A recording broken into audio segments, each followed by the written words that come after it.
Olá, que bom que você está aqui mais uma vez. Obrigado pela tua presença e por participar comigo desse ministério. Assista ao próximo vídeo e faça parte desse trabalho. Compartilhe o vídeo para que a mensagem do Evangelho alcance outras pessoas também. Se inscreva no canal e deixe os teus comentários. Eu gostaria muito de saber a tua opinião. Que Deus te abençoe e abençoe todas as pessoas que querem o teu bem. Diante das devidas apresentações, eu quero agora meditar na palavra de Deus com você, nesse dia que é importante para todos nós, dia 31 de dezembro, um dia repleto de tradições, repleto de manias. Eu não sei qual que é a mania, qual que é a tradição na sua casa, mas toda família tem uma tradição de final de ano. Mari e eu, nós nos sentamos à noite, olhamos para o céu e ficamos refletindo em todas as coisas que Deus fez na nossa vida.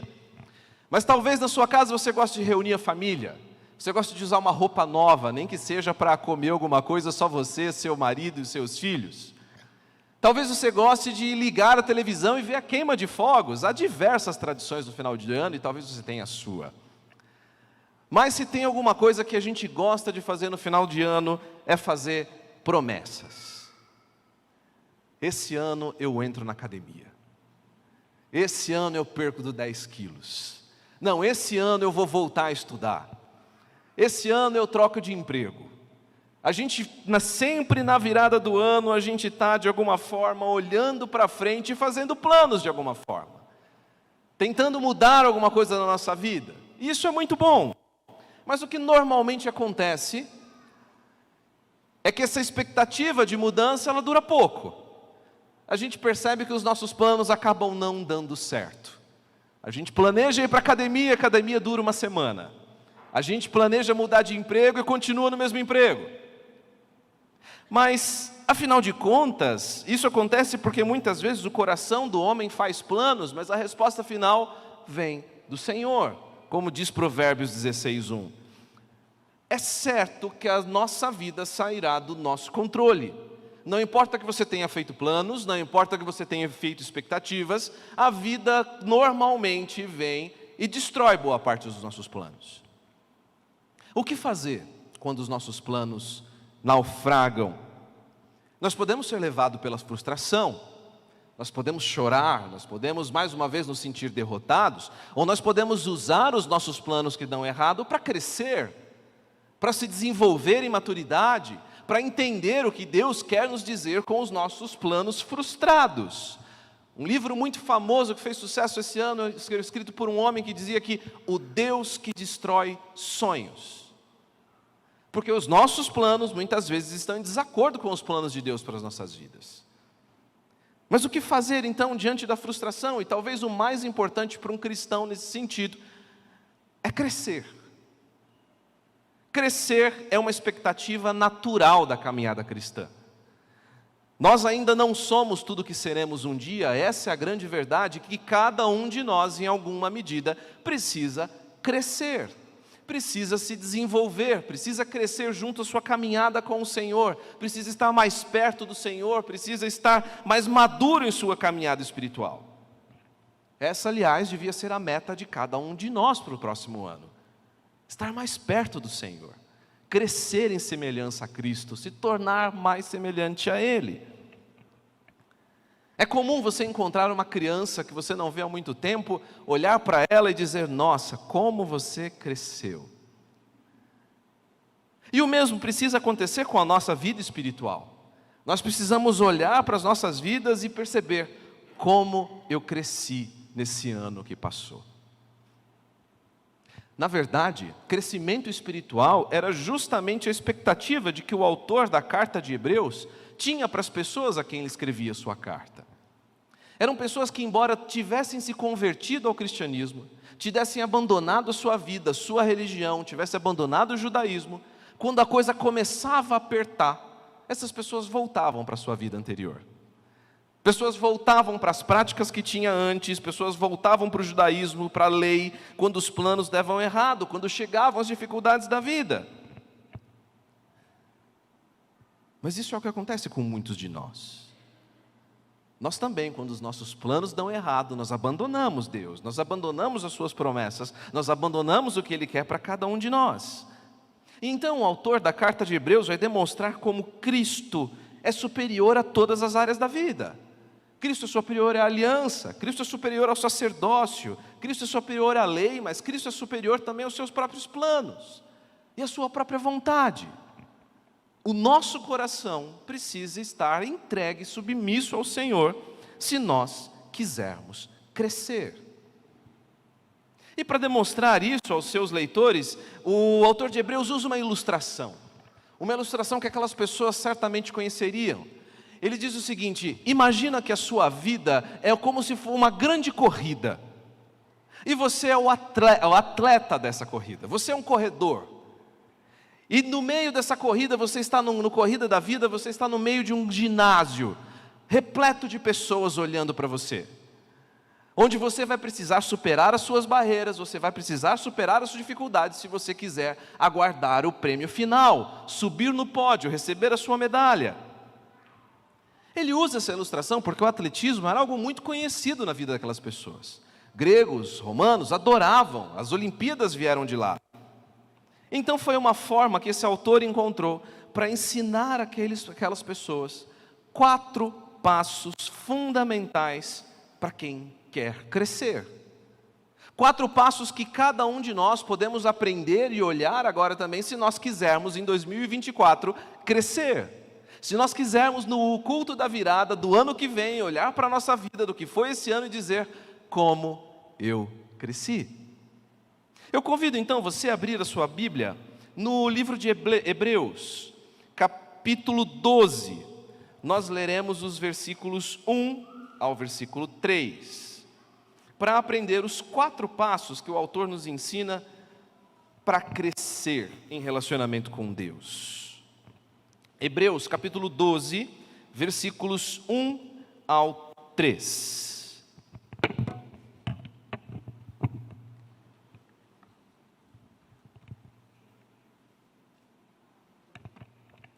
Hebreus 12, 1 a 3 diz assim.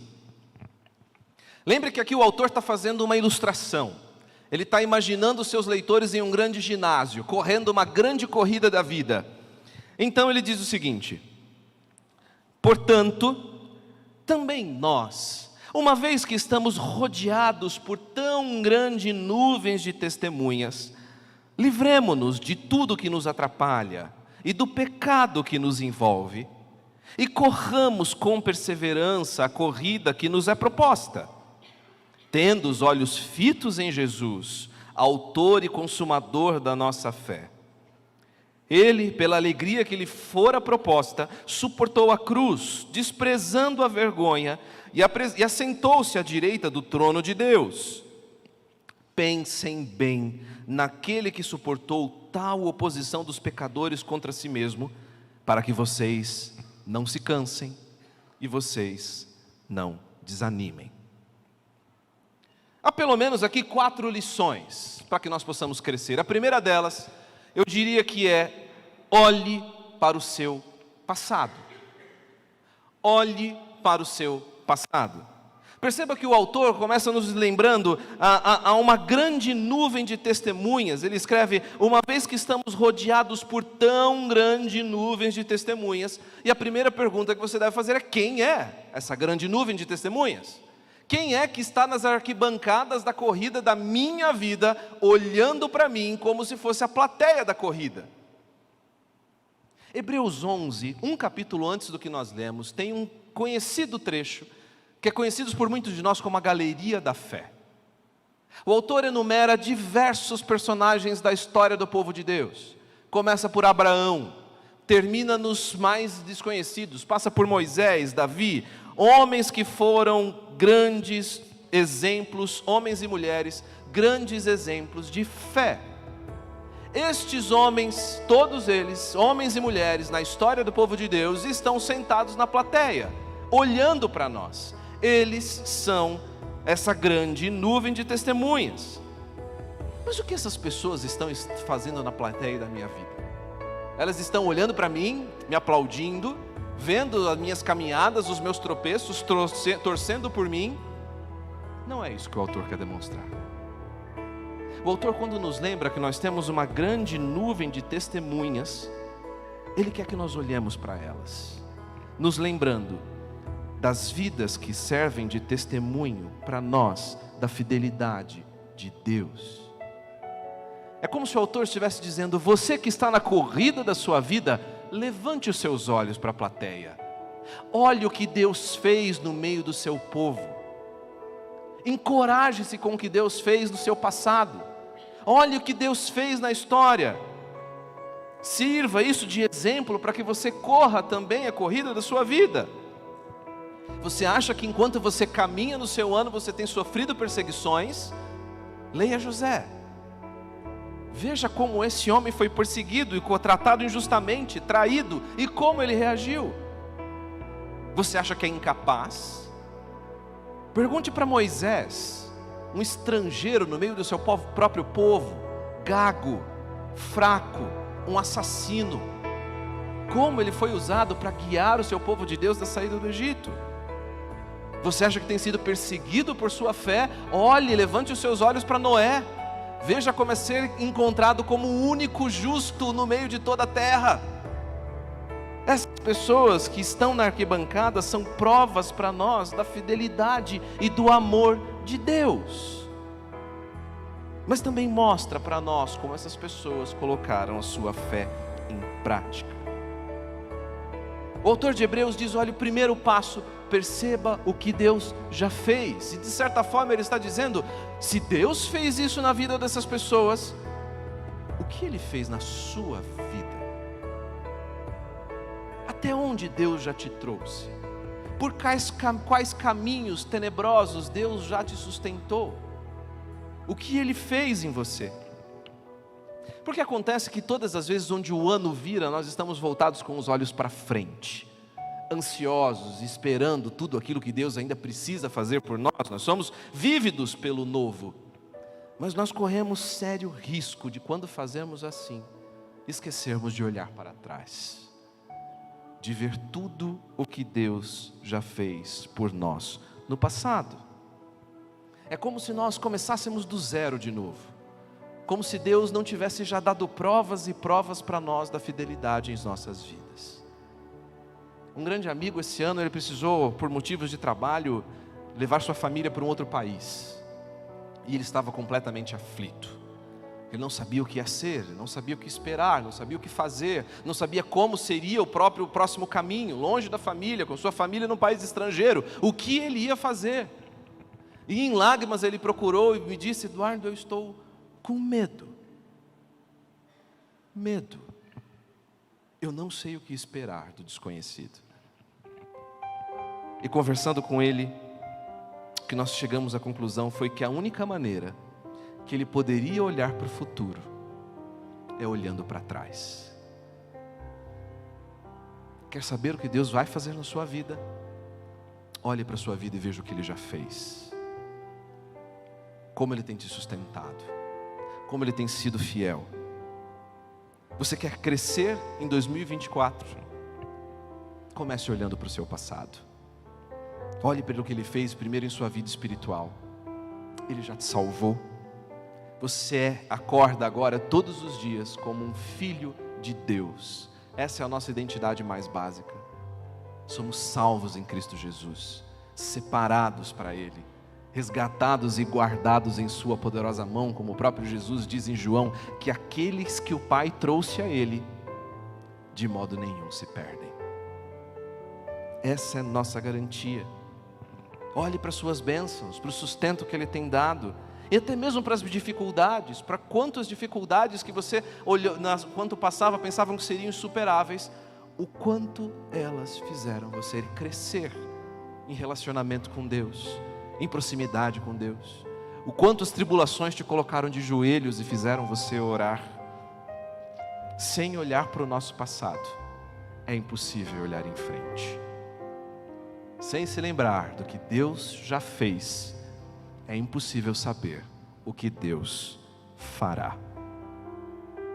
Mas se você quer crescer também em santidade em 2024, o autor nos dá uma segunda lição, ele nos dá uma segunda meta. E a meta, além de olhar para o seu passado, é viver em santidade. Olha o que o autor diz ainda no final do primeiro versículo, ele diz: livremo-nos de tudo que nos atrapalha e do pecado que nos envolve. O autor usa para nós um cenário de uma grande corrida. Alguns corredores, inclusive, naquele período corriam nus, para que tirasse, não tivesse nada atrapalhando o seu desempenho, tivesse atrapalhando o seu desempenho físico, o seu peso. Eles não tinham essas roupas altamente tecnológicas que nós temos hoje. Existem duas coisas que limitam os corredores na corrida da vida, e é isso que o autor está nos dizendo. A primeira delas é tudo o que nos atrapalha. Talvez na sua Bíblia, essa palavra tudo que nos atrapalha é traduzida por peso. Essa palavra usada aqui, ela é uma palavra que normalmente significa estorvo, embaraço, alguma coisa que está nos amarrando, que está nos dificultando. Em primeiro lugar, estorvo não é algo proibido necessariamente. Não é algo ilegal, algo que um atleta usa numa corrida e não poderia usar. Mas é claramente alguma coisa que nos impede de correr com desenvoltura. Alguma coisa que nos pesa enquanto nós estamos correndo a grande corrida da vida. Coisas que não necessariamente são ruins, mas que durante a nossa caminhada cristã podem se tornar um fardo. Pode ser amizades que você tem carregado. Pode ser, quem sabe, ambientes que você frequenta que tem se tornado sua caminhada com Deus mais difícil. Pode ser determinada coisas que você assiste, hábitos que você cultiva que não necessariamente são ruins, mas que pouco a pouco tornam sua caminhada mais pesada. Mas também o autor nos lembra de estarmos aqui desapegados de um segundo grande obstáculo, que é o pecado que nos envolve. O maior obstáculo e o principal empecilho da corrida espiritual é o pecado. João Calvino certa vez disse que o pecado é a carga mais pesada que nos envolve. O autor aqui ele não está preocupado com um tipo específico de pecado. Ele não fala do orgulho, ele não fala da lascívia, ele não fala do descontrole. Ele fala do pecado em geral, mas atribui uma característica ao pecado. O pecado que nos atrai, o pecado que nos envolve, sorrateiro. Algumas traduções vão dizer que é o pecado que tenazmente nos assedia, ou há um pecado que de tão perto nos rodeia. O autor quer dizer de uns tipos de pecado que nos atraem, que nos seduzem, que certas vezes nós inclusive admiramos. O autor está dizendo que quer você esteja carregando pesos, quer você esteja carregando pecados, a sua caminhada de crescimento espiritual vai ser mais difícil. Imagina ter que participar de uma corrida onde você precisa ser o mais veloz possível, chegar até o final carregando 2 pesos amarrados aos pés. É isso que o pecado faz conosco. O pecado aprisiona, o pecado cansa, o pecado pesa. Minha esposa tem uma frase que sempre me ensina. Quando eu preciso ter uma conversa difícil com alguém, quando eu preciso confrontar alguém, minha esposa sempre diz: não diga nada que você depois tem que pedir perdão. Não diga nada nessa conversa que depois você vai precisar pedir perdão pelo que você disse. E eu acho essa frase maravilhosa, porque ela me lembra que tem coisas que eu não posso dizer, mesmo que eu queira. Ela me lembra de que tem coisas que mesmo confrontando alguém eu preciso dizer de formas específicas. Mas também me lembra dos dores e dos estragos que o pecado traz para a minha vida. Pedir perdão significa que eu feri alguém, que eu feri o meu Deus e que não agi como eu deveria agir.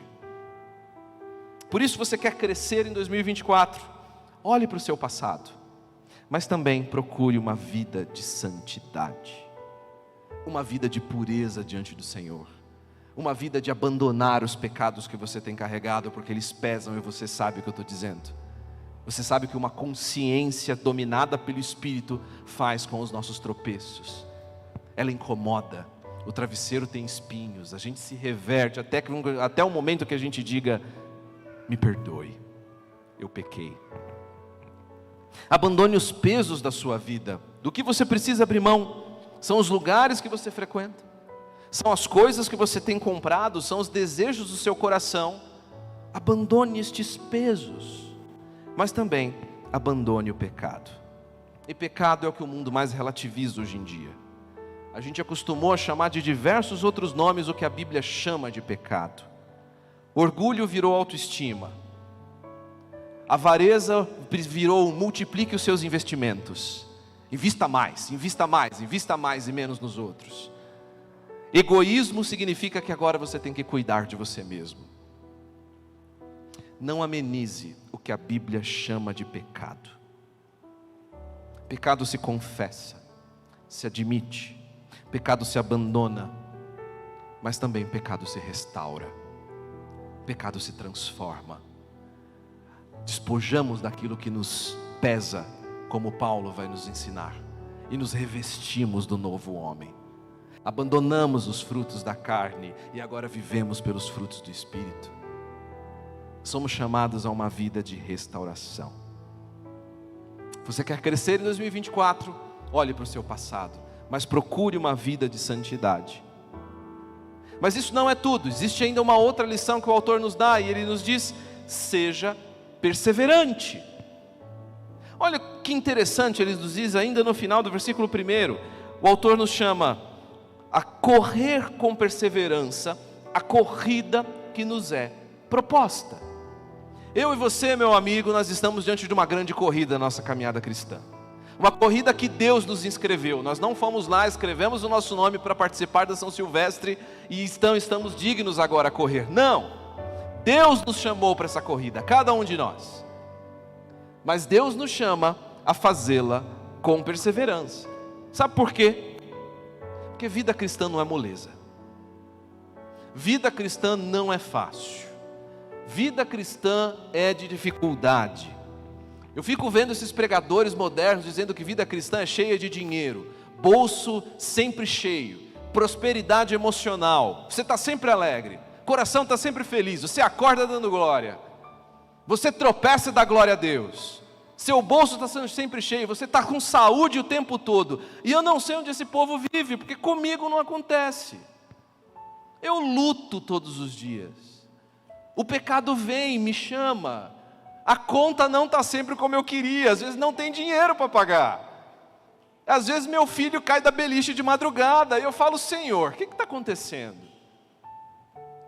É interessante que a palavra traduzida por corrida aqui, é uma palavra em grego, escrita como agona. Sabe o que é agona? É de onde vem a nossa palavra agonia. O autor não está descrevendo uma caminhada tranquila. O autor não está dizendo que a nossa caminhada cristã é uma corrida de 100 metros rasos. É salto com barreira, é pulo de 12 metros, é um esforço extremamente agonizante, de uma corrida que exige dedicação. E é por isso que ele nos chama a sermos perseverantes. Essa corrida a gente não corre de qualquer jeito, essa corrida a gente corre perseverando em fidelidade ao Senhor, não importa quantos opositores nós enfrentamos. É correndo com perseverança, mesmo quando as coisas não estão como a gente queria. Nós corremos quando perseverança, nos colocamos os nossos joelhos dobrados, quando a última coisa que a gente quer fazer é orar. A caminhada cristã exige perseverança.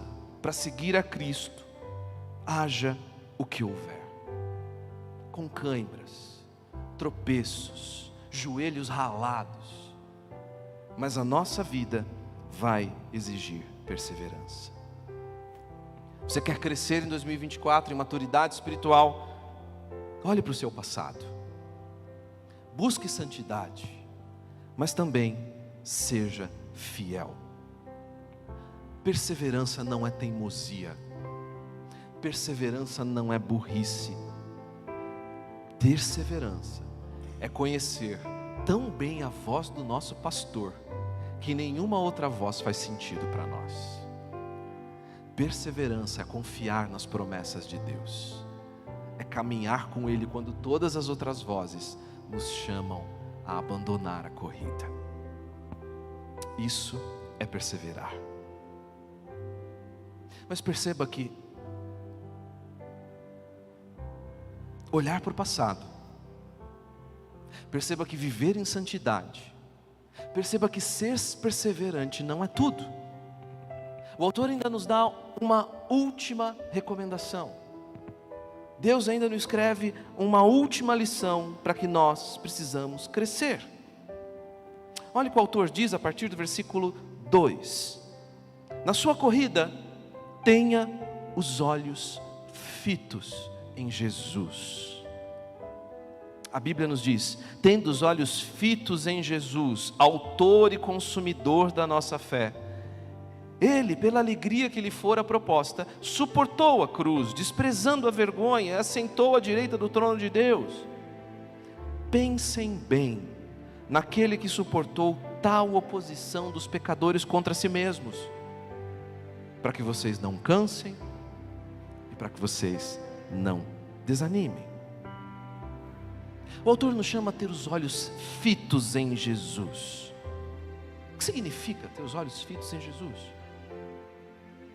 A ideia aqui é que um corredor olha firmemente para o seu objetivo final. Alguém que não desvia os olhos nem para a esquerda nem para a direita. Alguém que não é atraído pelas outras vozes, mas é alguém que tem os olhos fixos e permanentes no seu prêmio, no seu verdadeiro prêmio. A ideia também é que é impossível que nós olhemos duas coisas ao mesmo tempo. O autor de Hebreus nos diz: olhe para Jesus, porque a única coisa que você precisa é a única coisa que vai ajudar você a não se cansar e desanimar. Mas ainda o que significa olhar para Jesus? O autor nos diz duas coisas. O autor nos diz que, em primeiro lugar, olhar para Jesus significa considerar quem Ele é e o que Ele fez. Considerem Jesus, o Deus e a sua obra, o que Ele fez por cada um de nós. Jesus é o autor e consumador da nossa fé. E autor pode significar também líder ou primeiro. Ele é o primeiro, Ele é alguém que terminou a corrida para você. Ele é alguém que passou por cada um desses obstáculos e venceu. O autor está nos dizendo: quando você olha para a sua caminhada da vida, você não vê alguém, você não vê que o final dessa caminhada, o final dessa corrida está vazio. Você vê que Ele chegou. Jesus passou por essa corrida de maneira perfeita, e Ele espera cada um de nós na linha de chegada. Ele entrou no santuário celeste. Jesus abriu para nós um novo e vivo caminho que conduz à presença de Deus. Ele levou sobre si o castigo que estava reservado para cada um de nós. Ele nos purificou da nossa maldade e nos deu uma nova vida, livre das amarras do pecado, e que agora anda em comunhão direta com o Pai. Olhe para essa linha de chegada sabendo que tem alguém te esperando lá. Alguém que já venceu tudo pelo que você está passando, suportou cada uma das suas dores. Ele sabe o que você passa. O livro de Hebreus nos lembra que nós não temos um sacerdote, o sumo sacerdote, que não conhece as nossas dores. Muito pelo contrário, ele foi tentado em cada uma das nossas dificuldades e venceu a corrida da vida por nós. Considere isso. Mas o autor também nos lembra a considerarmos o que Jesus fez. E o que Jesus fez, o autor nos diz: Ele, pela alegria que lhe estava proposta, pelo prêmio que havia sido prometido a Ele, Ele suportou toda a oposição dos pecadores. Ele, pela alegria que fora proposta para Ele, foi amassado na cruz, foi triturado na cruz. O que Ele fez e por que Ele fez? Ele fez por amor. Sabe qual é o primeiro grande milagre da Trindade? O primeiro grande milagre de Deus. Nós olhamos para a vida de Jesus e olhamos para a cruz, e a cruz é o grande milagre. A cruz é o caminho da nossa esperança, é a declaração final da vitória sobre todo o mal e sobre toda a potestade. Jesus ascendendo para os céus é para nós a nossa maior esperança. Mas qual é o primeiro milagre? É em algum momento na divindade eterna, onde Pai, Filho e Espírito começam a conversar, uma confabulação santa, onde o Pai chama o Espírito Filho e diz assim: eu tenho um plano, vocês precisam ouvir o que eu estou pensando em fazer. Estou pensando em criar um povo que vai nos glorificar, um povo à nossa própria imagem e semelhança. Mas Filho, Espírito, para que isso dê certo mesmo, o plano vai dar errado. E você, Jesus, você vai precisar morrer. Você vai precisar descer. Você vai precisar ser igual a eles, para que a gente de fato tenha eles eternamente ao nosso lado. O primeiro grande milagre é Deus se tornando homem. É quando Deus decide servir. O digno de toda honra, digno de toda glória, digno de todo louvor, se faz mortal. Percebam como Paulo brilhantemente vai nos escrever como isso aconteceu em Filipenses 2:5. Paulo nos escreve: seja o modo de pensar de vocês o mesmo de Cristo Jesus, de que apesar de ser Deus, não considerou que a sua igualdade com Deus era algo que ele deveria usar como vantagem. Antes, esvaziou-se a si mesmo, assumindo uma forma de servo, tornando-se semelhante aos homens. Sendo encontrado em figura humana, humilhou-se e foi obediente até a morte, e morte de cruz. Você consegue perceber Jesus descendo as escadas? Consegue perceber uma espiral descendente nesse texto? Olha o que Paulo diz: ele era Deus, ele vivia na glória, numa comunhão perfeita com o próprio Pai, onde tudo que eles tinham era amor, e amor, e amor, e amor. Ele poderia ter permanecido lá, recebendo a adoração dos anjos, na comunhão perfeita com as outras pessoas da Trindade, mas ele se esvazia. O Deus Senhor se esvazia com a forma de servo. E não só isso, mas ele se torna semelhante aos homens, mortal, nossas dores, nossas cicatrizes, nossa fome. Ele se torna como a cada um de nós, e sendo figura humana, ele se humilha de tal forma que ele se torna o pior dos homens, morto num madeiro, maldito, como a própria Escritura diz. Ele abandona a existência e é humilhado, cuspido por aqueles pela qual ele está morrendo. O grande milagre é servir. A corrida não é sobre vencer. A corrida da vida não é sobre os prêmios e louros que nós receberemos na chegada. A grande lição que a encarnação de Cristo nos dá é que a grande corrida da vida é sobre esvaziarmos a nós mesmos. É sobre abrir mão da nossa própria glória, como o próprio Cristo fez. Certa vez um repórter perguntou para um campeão olímpico qual era o segredo para que ele realizasse saltos tão perfeitos. Como ele conseguia realizar saltos tão exatos? E a resposta que ele deu foi ao mesmo tempo simples e esclarecedora. O atleta diz: é simples. Antes de saltar, eu fecho os olhos, eu imagino cada passo do meu salto, e eu imagino eu chegando no pódio e recebendo a minha medalha. Esse é meu segredo. Esse é o segredo que o autor, que a palavra de Deus nos ensina também, para caminhar a corrida da vida. É nos lembrarmos do nosso prêmio final. Jesus sabia que em algum momento nós íamos nos fatigar nessa corrida. Nós iríamos nos cansar. É possível também que nós estejamos dispostos a enfrentar a vida por motivos errados, a correr a corrida da nossa vida por motivos que são bons, mas que se tornam ídolos em nosso coração. Quando você pensa chegando na corrida final da sua vida, o que você encontra? Uma aposentadoria tranquila? Um desfrute de todos os seus bens e coisas que você conquistou? Um corpo saudável? Uma vida estável? Filhos educados e bem-sucedidos?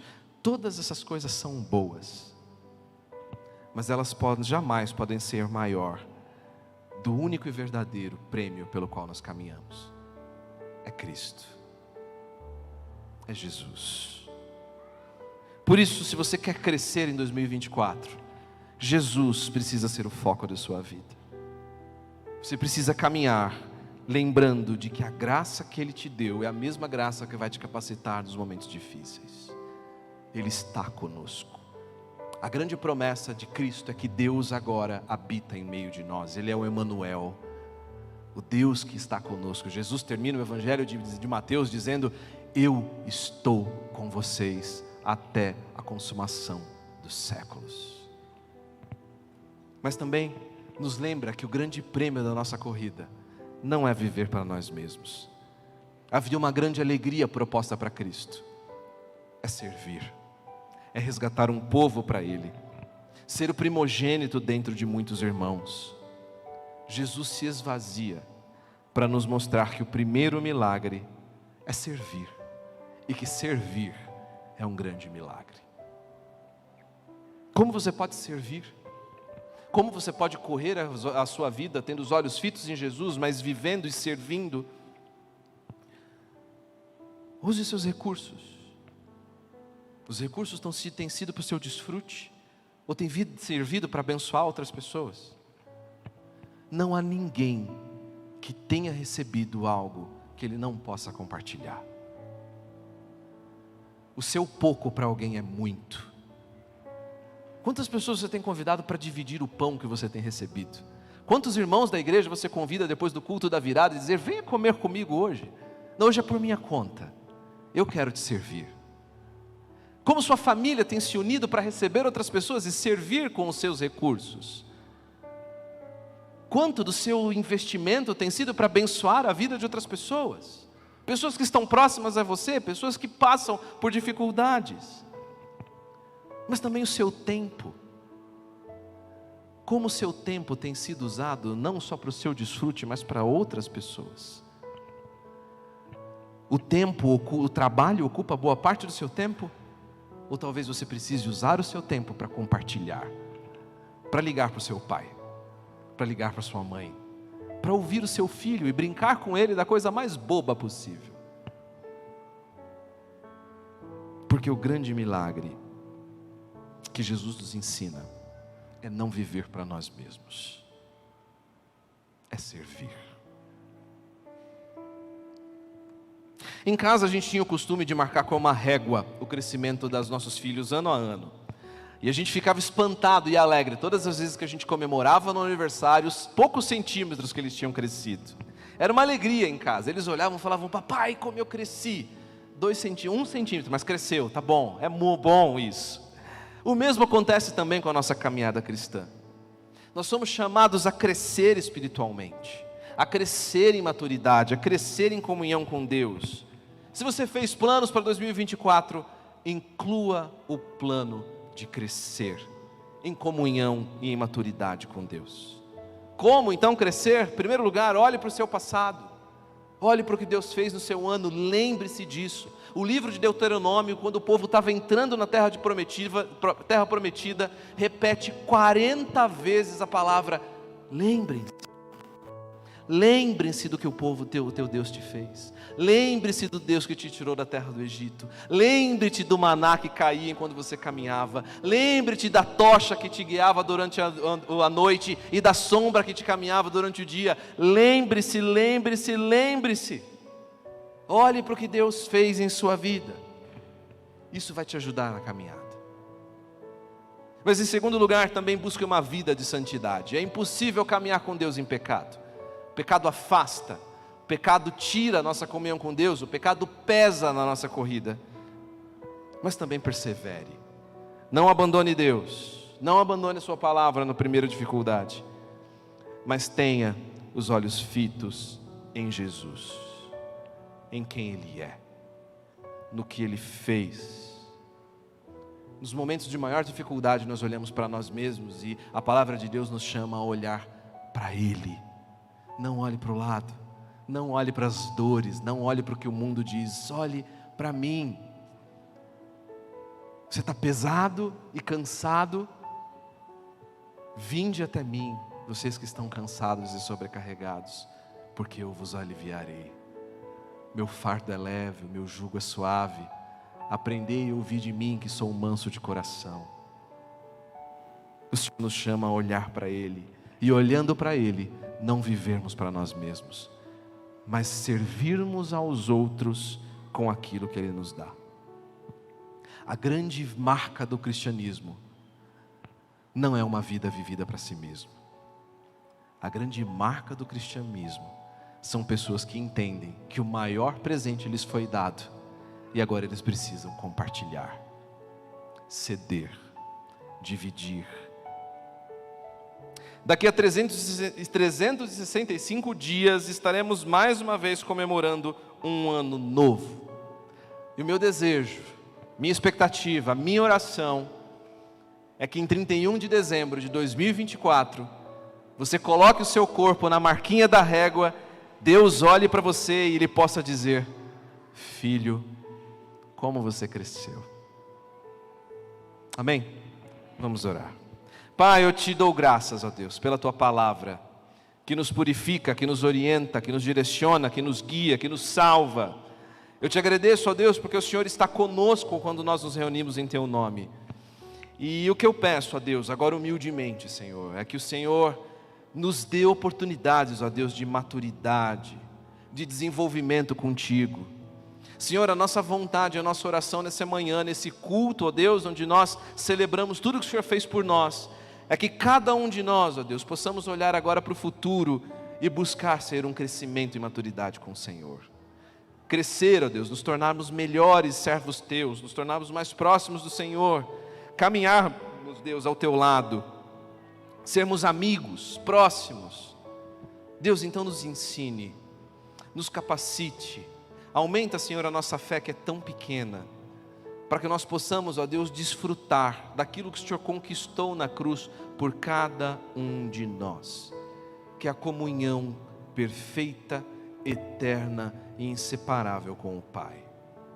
Deus, nós te agradecemos porque o véu foi rompido de alto a baixo. Agora, Senhor, nós com ousadia podemos adentrar, ó Deus, o Santo dos Santos e nos dirigir ao Senhor pessoalmente. Nós te agradecemos por isso. Agora, Senhor, que nós possamos crescer nesse ano em maturidade. Ajuda-nos, sustenta-nos, cria em nós, ó Deus, um desejo ardente e insubstituível pelo Senhor, que nós possamos desejá-lo. E para isso, Senhor, que o nosso coração se quebre diante do Senhor, que o nosso egoísmo, que a nossa vaidade, que o nosso desejo de sermos servidos seja substituído pelo desejo de servir, pelo desejo de nos entregar às outras pessoas como o Senhor tem feito por nós.